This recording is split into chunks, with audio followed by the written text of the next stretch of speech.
Hi everyone. For this week's screencast assignment, I've chosen to review the software program Vizzle. Vizzle is an online visual learning software tool developed by Monarch Teaching Technologies Incorporated. MTT is a company whose goal is to support special needs students and their learning at a low cost while being highly effective. Since Vizzle is not a program currently being used at my school, I've decided to sign up for a free 30-day trial. I've been given a username and password to access the program. Let's get started. First, go to govizzle.com. You will be asked to select how you want to use the Vizzle program. There are two options here. In the orange square, there's the full featured option. This is where teachers can search and create lessons and even report on student progress. With this version, students may also play previously saved lessons. The other option, in the blue square, is a play-only option. This is where students and teachers can access lessons that have already been shared through the library. I'm going to choose the full version. You will be prompted to enter your username and password, and then will be directed to the Vizzle homepage. So I'm going to go ahead and log in. A few things about the homepage. In the top right corner, there's an orange question mark, and this is where you can access some help.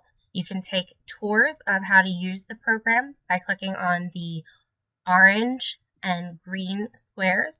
For more technical questions, you can click the blue help desk link. When you select the blue help desk link, you'll find different troubleshooting categories. You'll also find links to email questions, concerns, connect to live chat, or phone numbers to speak with someone directly. Those are located in the top right blue square on the page.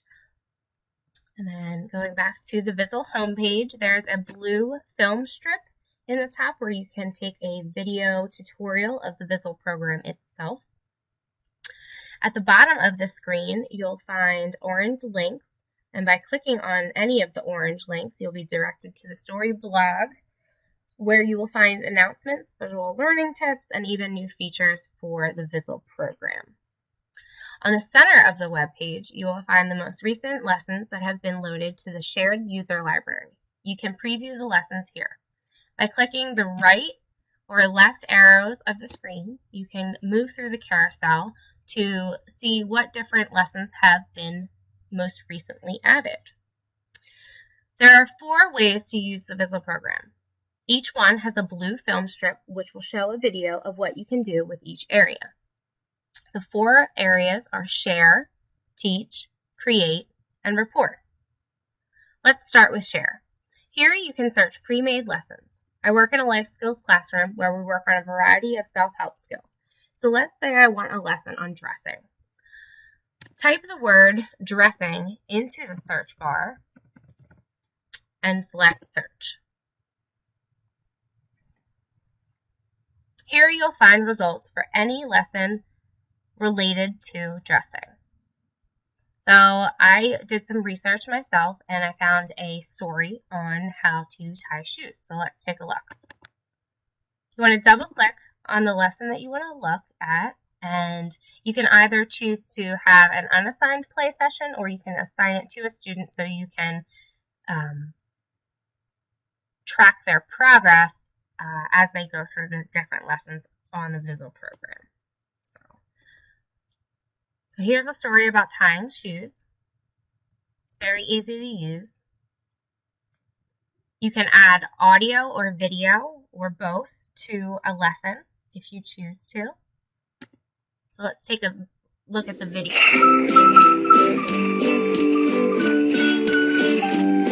Want to learn how to tie your shoe? It's a very easy thing to do. You sit on down, they'll give you the scoop. What's that? It's called the loop-de-loop. You gotta take a lace in each hand. You go over and under again. You make a loop-de-loop and pull. And the shoes are looking cool. I think that's a really neat way to get your students engaged in the lesson, especially for students who have a hard time paying attention. So we'll just leaf through the pages of the book, and it goes through each step of how to tie your shoes. There's pictures to show you the correct steps and in which order you would do them to tie shoes.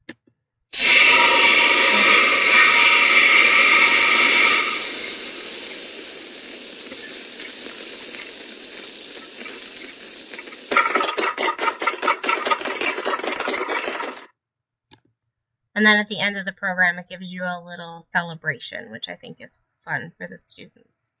So next, we're going to go to the teach portion of the Vizzle program. This is where you can store, organize, and launch the different lessons that you've created. You can make folders to organize them.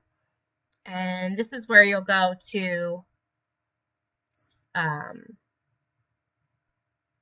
launch your lessons when you're ready to put them onto the site.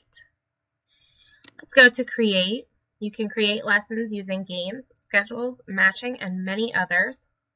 You can also create token economies, timers, and first then boards for visual mediation for students with behavioral concerns. These are the different types of lessons that you can create. These are all templates to help make creating a lesson easier. And these are also tools that you can use.